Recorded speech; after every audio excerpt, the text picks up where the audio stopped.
기도합시다. 하나님 감사합니다.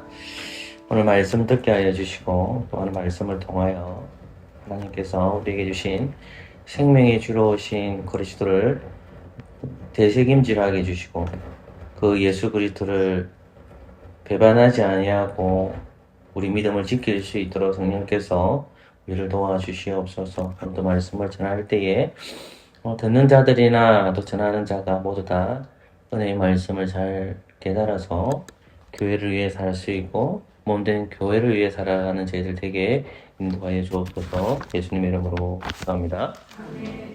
아멘. 누가복음입니다. 누가복음 1장 26절에서 38절까지입니다. 누가복음 1장 26절에서 38절까지입니다. 한 절씩 교독하도록 하겠습니다. 제가 먼저 하나님 말씀 읽겠습니다. 누가복음 1장 26절에서 38절까지입니다. 여섯째 달에 천사 가브리엘이 하나님의 보내심을 받들어 갈릴리 나사렛이라는 동네에 가서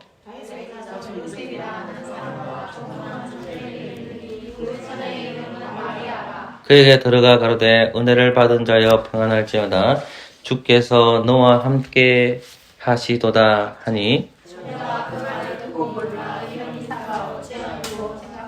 천사가 일러 가로되 마리아여 무서워 말라 내가 하나님께 은혜를 얻었느니라. 저가 큰 자가 되고 지극히 높으신 이의 아들이라 일컬을 것이요 주 하나님께서 그 조상의 다윗의 위를 저에게 주시리니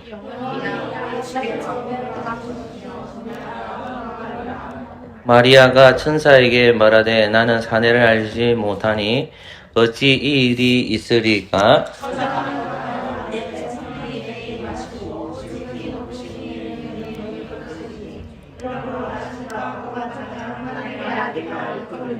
보라 내 친족 엘리사벳도 늙어서 아들을 배웠느니라. 본래 수태하지 못한다 하던 이가 이미 6달이 되었나니. 같이 읽겠습니다. 마리아가 가로되 주의 계병이 오니 말씀대로 내게 이루어지다 하매 천사가 따라오니라. 아멘.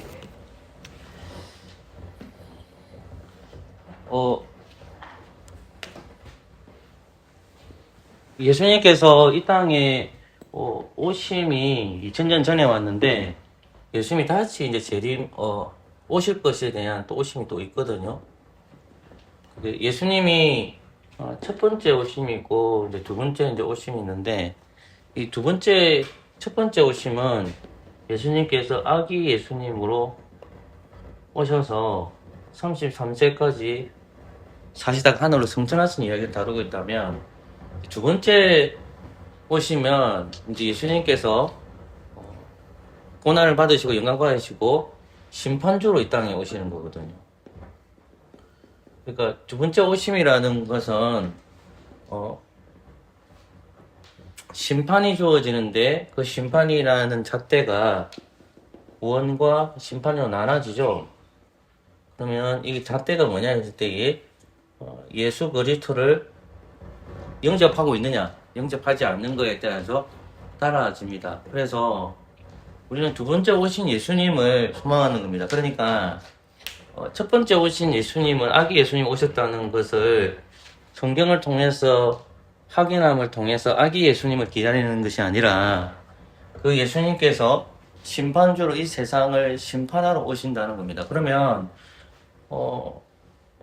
두 번째 예수님이 오셨을 때에 어느 곳 하나님이 집이 되었을 때에 어떤 사람들은 완전하게 우주가 다 파괴되고 다시 재창조될 것이라고 보는 견해가 있고, 두 번째 견해는 세상에 파괴되는 것이 하나님께서 이 세상은 그대로 있는데 요 그대로는 이제 죄인들을 심판하시고 새롭게 재창조한다는 겁니다. 그러니까 우주를 파괴한다는 개념이 아니라 거기에서 예수 안 믿는 사람들을 심판하시고 새롭게 창조한다는 겁니다. 그래서 첫 번째 견해도 있고 파괴적 견해를 가진 사람도 있고 두 번째 견해는 그냥 죄인들은 심판하시고 이 세상을 새롭게 재창조하신다. 두 번째 견해도 있습니다. 저는 첫 번째 견해를 지지하지 않고요. 두 번째 견해를 지지해요. 첫 번째 견해를 지지해도 틀린 내성은 아닙니다. 그게. 그런데 저는 성경 아무리 봐도 그렇게 보이지는 않기 때문에 두 번째 견해에 따라서 예수님이 오셔서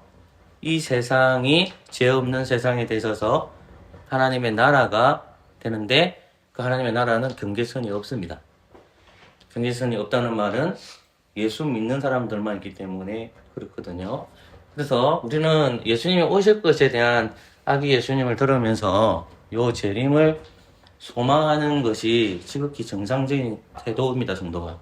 그러면 우리가 그런 태도를 갖기 위해서는 오늘 우리가 본문을 읽었듯이 마태복음 1장 말씀을 제가 여러분들에게 계속해서 가르쳤고요. 그 다음에 오늘 본문 같은 경우에는 누가복음 1장 말씀을 가르쳤죠. 근데 마태복음에는 예수님께서 오시는데 누구에게 지금 집중이 되어 있냐면 요셉이라는 인물에 집중이 되어 있고 누가복음에는 마리아에게 집중되어 있는 겁니다. 그 견해 안에서 쳐다봐야 돼요. 그럼 질문할 게 뭐냐면 왜 마가복음에는 없고 요한복음에는 없느냐 질문을 해야 되겠죠. 그죠? 그거는 다음 시간에 우리 마감을 하니까 예수님이 종으로 오셨기 때문에 33세부터 33세 공생애를 적혀 있고 요한복음도 예수님의 공생애만 기록되어 있어서 마태나 누가복음처럼 어린 시절은 단 한 구절도 안 나옵니다. 거의 높습니다, 그냥. 그래서 마태복음과 누가복음은 예수님께서 오시는데 비교적 상세하게 기록된 본문이 마태복음 1장, 2장, 그리고 누가복음 1장, 2장에서 상세하게 기록이 적혀 있습니다. 근데 오늘 조금 읽은 본문은 누가복음입니다. 누가복음에 보면 마리아라는 인물이 나오죠. 그러면 마리아 앞에 누가 나오냐면 누가 나오겠습니까? 당연히 세례 요한의 아버지가 나오겠죠. 사가랴와 엘리사벳. 그럼 사가랴와 엘리사벳은 어떤 사람이냐라는 것을 보시면 되죠. 여러분 누가복음 1장으로 가보십시오. 한 구절만 먼저 읽어보겠습니다. 누가복음 1장 6절 본문을 볼게요. 본문에 살펴야 되기 때문에 성경에 답이 있습니다. 같이 읽겠습니다. 시작.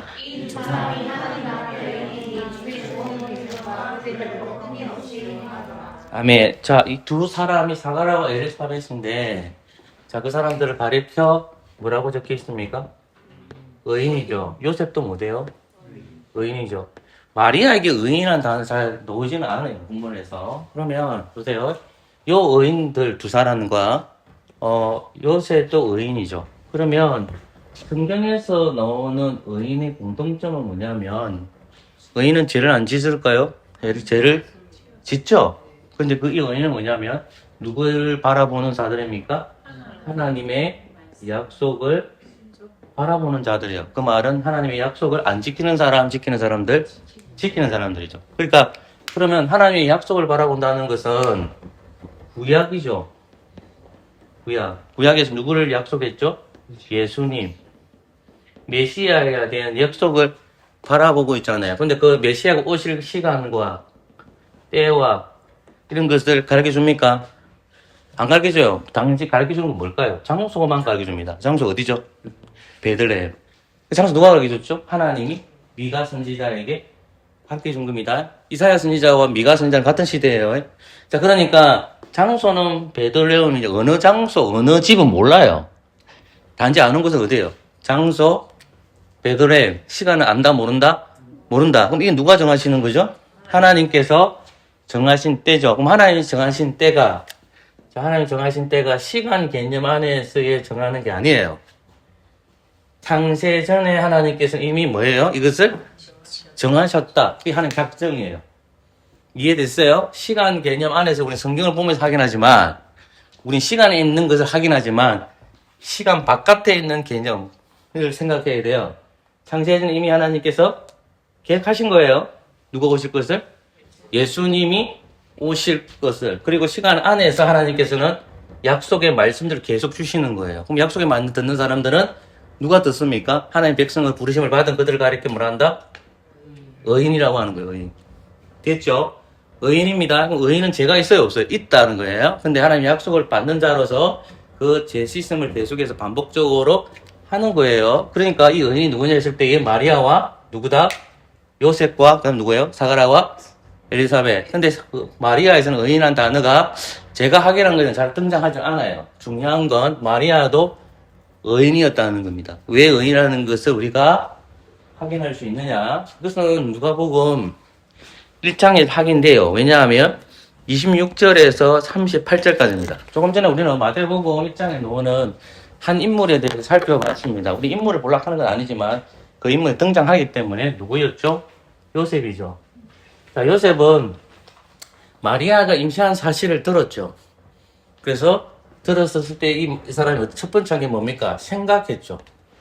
자, 요셉은 왜 생각했을까요? 마리아가 임신했던 것을 들었을 때 왜 생각했을까요? 첫 번째, 그가 부정한 여자라고 생각하죠. 부정한 여자라는 증거가 뭐예요? 마리아가 잉태했기 때문에, 이미 시인했기 때문에 그렇죠. 그래서 어떤 남자도 부정한 여자와 결혼하고 싶을까요? 안 그러실까요? 안 하겠죠. 남자들은 티가 안 나죠. 부정한 자 아닌지를. 여자들은 어떻게 돼요? 티가 나죠. 왜 티가 납니까? 배가 불러오니까 이 소문이 들어서 생각을 한 거예요. 자신 생각이죠. 근데 그 앞에 뭐가 붙는다겠죠, 제가? 의로운 사람이 이 여자가 부정한 여자라는 것을 생각해서 가만히 끊고자 하죠. 그러니까 이제 하나님께서는 천사를 보내주셨을 때에 이 요셉이 어떤 행동을 취할 때에 제가 드리고 말씀하면 요셉이 놀람이나 뭐 감탄이나 뭐 두려움이나 이런 단어들이 잘 등장하지 않아요. 근데 마리아 같은 경우는 다릅니다. 마리아는 천사가 나타나졌을 때에 여자의 몸에서 아기가 잉태된다고 소식을 듣고 너가 하나님의 은혜를 받아서 하니까 뭐가 생기는 거죠? 놀람이 있죠. 그 다음 뭐가 있습니까? 여자의 몸에서 아이가 잉태되니까 뭐가 생기는 겁니까? 또 하나님의 성령의 은혜를 입어서 네가 하나님 아들을 잉태한다 하니까 뭐가 생기는 거죠? 두려움이 생기고 또 한편에서는 하나님의 아들을 잉태한다 하니까 또 뭐도 생기는 거예요? 감탄도 일어날 수 있죠. 마리아의 모습, 그런 모습 나타나요. 성경을 보면. 자, 그런데 요 모습과 아까 요셉의 모습, 이런 모습이 안 나타나는데 두 사람의 공통점이 뭐냐면 마리아는 의인이 잘 등장하지 않지만 그가 의인이라는 증거가 뭐냐면 하나님의 말씀을 자, 보세요. 마리아가 있고 요셉이 있죠. 하나님 직통으로 왔어요? 직통으로 말 안 해주죠? 하나님 누굴 거쳤어요? 천사를 거쳤죠. 그럼 이때 천사 이름이 뭐예요? 가브리엘. 이때 천사 이름은 뭡니까? 몰라요. 근데 가브리엘 가능성이 많다. 왜냐하면 아마도 가브리엘 가능성이 있겠죠. 그래서 보는 사람도 있어요. 근데 어쨌든 몰라요. 근데 둘 다 공통점 뭐야? 누굴 보냈다?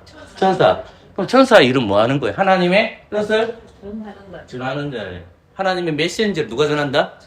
천사가 이렇게 전하는 거예요. 왜 하나님 직접 안 갈까요? 왜 하나님 직접 안 가는 것 같아요? 예? 예슬아, 왜 하나님 직접, 요셉을 직접 안 가시지? 조가, 왜 하나님 직접, 마리아 직접 안 가시지? 왜 그런 것 같아요? 의로운 자이지만 하나님 앞에 가면 뭐가 드러날까요? 죄가 드러나기 때문에 그렇습니다. 그래서 하나님께서는 천사를 보내줘서 자기 뜻을 전달해줘. 그럼 천사의 사명은 뭐예요? 하나님에 있는 말씀을 더하지거나 빼지 않고 그 말씀만 가르치는 것이 맞죠? 그럼 천사한테 그렇게 해줘. 마리아에도 그러고 요셉에도 해줘. 이해됐어요? 그러니까 천사의 말을 듣는 것은 누구의 말을 듣는 겁니까? 하나님의 말씀을 듣는 거다. 그러니까 마리아는 구약의 예언의 말씀을 알고 있었기 때문에 이해되세요? 하나님께서 계속해서 구약 시대마다 언약을 맺잖아요. 이렇게. 그죠? 아담과 언약을 맺었고, 그죠? 족장들 아브라함과 언약을 맺었고, 모세와 언약을 맺었고, 다윗과 언약을 맺었고, 그 언약을 맺은 것을 누가 알고 있는 겁니까? 마리아는 알고 있는 거죠. 그리고 그 약속을 기다린 거죠. 그죠? 근데 그 약속을 기다린 자신의 몸에서 잉태될 것이라는 생각을 못 하잖아요. 그러니까 하나님께 누굴 보낸 거예요? 천사를 마리아에 보내서 네가 하나님께 뭘 입었다? 하나님의 은혜를 입어서 성령으로 누가 태어난다? 아기가 태어날 거다. 그 다음에 요셉에게도 똑같은 얘기를 하는 거죠. 그러니까 그러면 요셉은 그 말을 듣고 나자마자 바로 한 것이 잠에서 깨어나서 그 분부대로 행하여 자기의 청혼한 여자를 데리고 와서 동침치 아니하고 누굴 낳았더라? 아기 예수가 낳았을 때 그 아이 이름을 아기 예수라고 지어줬다는 말씀이 나오는 겁니다. 그러면 마리아와 요셉은 의로운 사람으로서 누구를 기다리고 있던 사람들입니까? 예, 메시아, 그리스도 오실 것을 소망하고 기다렸다는 겁니다. 그러면 그렇기 때문에 구약의 말씀, 하나님의 말씀을 소망하면서 기다렸다는 거죠. 그러니까 이들은 하나님께서 말씀하신 자기 백성 안에 반드시 들어가죠. 마리아 엄마도, 들었습니다. 예수님의 엄마도 요셉도 자기의 죄를 신해야 될까요? 신하지 말아야 될까요? 신해야 될. 마리아는 죄인입니다. 마리아는 사상 가지면 안 돼요. 천주교처럼. 죄인입니다. 죄인임에도 불구하고 은혜를 입어서 아이를 잉태했지만 이 마리아는 죄인입니까? 죄인이 아닙니까? 죄인입니다. 요셉도 뭐죠? 죄인입니다. 그리고 아기 예수님을 뭐라고 시인해야 되죠? 예수라고 이름을 부른다는 것은 이 예수님이 자신들이 뭐란 말입니까? 구원자라고 고백하는 거죠. 이해됐죠? 자, 그런데 예수님께서 오셔가지고 또 하셔야 될 일이 뭐냐면, 임마누엘 사역을 드러내셔야 되잖아요. 그럼 예수님께서 이 세상에 이스라엘 안에 들어온 것 자체가 뭡니까? 임마누엘이죠. 예수님이 제가 매년 33년의 인생을 산다고 했죠. 그죠? 그러면 한 살부터 그림을 그려보자는 거죠. 이렇게 33살 동안. 그럼 예수님께서 첫 번째 오신 것이 생각해보면 좀 크게 유대와 예루살렘과 사마리아 땅이라고 칩시다. 그러면 이스라엘 백성들에게 들어오는 그 이 장소가 뭡니까? 임마누엘이죠. 임마누엘. 누가? 하나님께서 이곳에 임하시죠. 누구를 통해서 할 수 있는 거죠? 예수님을 통해서. 임마누엘이죠. 그럼 예수님은 누구를 전해야 돼요? 아, 맞습니다. 정확하게 맞습니다. 예수님은 예수님을 전합니다. 제 말 이해되겠습니까? 왜냐하면 제사함을 누구를 통해서 주어진다고 했어요? 예수님을 통해서 제사함이 주어지니까 그가 메시아라는 것, 제사함을 주시는 구원자라는 것을 누가 전하는 거예요? 예수님은 예수님을 가르쳐요. 그 누가 지시했기 때문에 하나님께서 아들이신 그리스도에게 가르쳤기 때문에 더하거나 빼지 아니하고 말씀을 통해서 그가 메시아라는 가르쳐주고 그리고 눈에 보이는 말씀인 이적을 통해서 그가 메시아라는 것을 가르쳐줍니다. 그러니까 예수님이 가르치면 자기 자신을 가르치는 거예요. 이해됐어요? 근데 요셉과 마리아는 예수님을 인정해야 되니까 그 아기 예수님을 인정해야 되니까 그 아기 예수님이 태어났을 때의 이름을 반드시 뭐라고 지어줘야 돼요? 예수라고 지어줘야 되죠. 이 이름을 누가 지어준 거예요? 하나님께서 이 이름을 지어줬으니까 이 이름을 지어준 그 자체가 누구의 말씀에 순종하는 겁니까? 하나님의 말씀에 순종하는 거예요. 그러면 마리아와 요셉은 이 아기 예수님이 뭐라고 생각해야 돼요? 구원자, 메시아. 내가 어떻게 해야 될 사람? 내 육신의 아들이지만 그분은 누구다? 신입니다. 그분은 완전한 인간으로 오셔서 신이다는 거죠. 그분을 섬겨야 될까요? 안 섬겨야 될까요? 그분을 섬겨야만 된다는 겁니다. 이해됐죠? 그러면 아기 예수님은 자기 공생의 3년 동안 틀렸습니다. 성인이 되셔 30살부터 30살까지 공생의 동안 자기가 말씀을 통해서 이적을 통해서 메시아라는 것을 가르쳐주고 자기 자신을 가르치잖아요. 예수를 가르치잖아요. 제사함을. 간단하게 얘기하면 제사함을 가르치잖아요. 그죠? 그러면 예수님이 있는 그 자체가 이 시대가 뭡니까? 임마누엘 시대죠. 이해됐습니까? 자, 근데 예수님이 지금 어디로 가버렸죠? 하늘로 올라가 버렸죠. 어디로 갔죠? 조금만 더 인사합시다. 예수님 어디로 갔죠? 하늘 올라갔죠? 하나님 곁에 있어요. 하나님 곁에. 곁에 있는 거예요. 그러면 이제 질문이 생기잖아요. 임마누엘이라는 증거가 뭐냐 했을 때 이게 질문이 생기잖아요. 그래서 마태가 그 답을 줘요. 마태가 임마누엘이라는 말을 마태복음 상으로 딱 3번을 등장하는데 그게 마태복음 1장입니다. 저를 다 기억하지 못해서 미안합니다. 마태복음 18장이고 마태복음 28장이에요. 28장에 보면 건징이 나옵니다. 두세 사람이 모인 곳에서 나도 그들 중에 함께 있겠다고 했어요. 함께. 그게 뭐냐면 건징이에요. 건징. 건징. 그러니까 죄를 다스리는 권세가 어디에 있느냐 할 때 교회의 목사와 장로는 당에 있다는 걸 가르쳐줘요. 건징을 행하는 곳이 있다는 거예요. 그게 임마누엘은 그 증거예요. 그 다음에 마태복음 28장에 가보실까요? 여러분 일단 요거 먼저 마칠 테니까 18장에 가보세요. 마음을 제가 급해가지고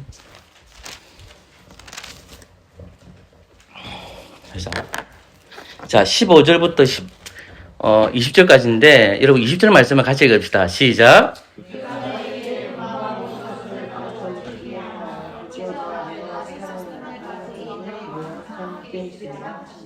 잠시만요. 마태복음 18장 20절입니다. 같이 찾을게요. 마태복음 18장 20절. 이렇게 있어요? 18장 20절. 제가 금방 28장을 덜 잊어가지고 미안합니다. 18장 20절입니다. 두세 사람이 내 이름을 모세는 것에 나도 그들 중에 있느니라. 나도 뭐라 했죠? 그들 중에 있느니라 되어 있습니다. 보세요. 임마누엘을 지금 주님께서 설명하시는데 두세 사람이 모인 곳은 교회의 최소의 단위를 가르쳐주는 장이 아닙니다. 교회의 최소의 단위를 가르쳐주는 데는 창세기 1장과 2장과 3장입니다. 요 장은 교회의 최소의 단위를 두 사람 이상 이 근거구조를 잡는데 이게 아니고 요거는 당의 구성원입니다. 누구라고요? 당의 구성원들, 목사와 장로를 가리킵니다. 그들 중에 함께 있겠다고 했죠. 그죠? 우리의 목자장이신 베드로전서 5장에 보면 예수님께서 우리의 목자장이 되셨다라는 말씀을 장로들에게 가르쳐 줍니다. 그러니까 저 건징을 행하는 것, 당회가 말씀을 통해서 다스려질 때, 건징을 행할 때에 그 교회는 어떤 교회가 될까요? 다시 말해서 임마누엘이 된다는 말입니다. 그러니까 죄를 다스리지 않는 교회는 임마누엘이 있다 없다? 없다가 되는 거예요. 네 말 이해합니까? 너 교회가 죄가 있을 때에 그 죄를 가만히 내버려 두는 것이 아니라 당회가 목사와 장로들이 있는 곳에 그 죄를 어떻게 해야 된다? 말씀으로 다스릴 때 뭐가 된다? 임마누엘. 그럼 죄를 다스리는 주 재료는 뭐예요, 그러면? 예수 그리스도 말씀이죠. 말씀을 통해서 가르치는 것이 누구를 전하는 겁니까? 예수님을 가르치는 거잖아, 제3. 그러니까 그 제3을 드러내는 그곳이 당회인데 당회는 건징을 통해서 드러내는 거예요. 그게 뭐냐? 임마누엘. 그 다음 마태복음 28장을 가보세요.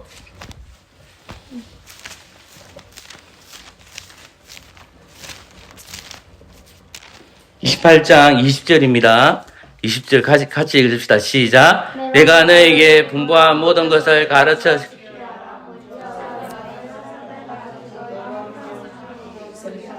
그들 중에 있느니라. 임마누엘. 항상 뭐다? 함께 있는다. 임마누엘입니다. 보세요. 예수님은 어디로 올라가 버렸죠? 하늘 올라갔죠? 예수님께서는 임마누엘이라는 것을 당에 있다. 공생에다 가르쳤어요. 그 다음에 예수님이 부활하시고 난 다음에 사도들을 불렀어요. 그리고 갈릴리 산위에서 만나가지고 야 너희들 반드시 세례를 베풀어라. 반드시 너희들 뭐 해라? 말씀을 가르치라. 좀 교회는 뭘 가르쳐야 돼요? 세례를 가르치고 세례를 행하고 말씀을 행할 때 그 교회는 뭐다? 하나님이 함께 하신다. 그것을 가르쳐 뭐다? 임마누엘이다. 맞죠? 근데 사도행전 2장에 가면 누가 오십니까? 성령님이 오시죠. 예수 그리스도를 믿는 사람들은 다 하나님의 영이 거하시죠. 그 영이 누구예요? 성령님. 교회는 성령님이 계실까요? 안 계실까요? 당연히 계시겠죠. 이해됐어요? 그러면 성령님이 말씀으로 오신 누구와 연결시켜 줍니까?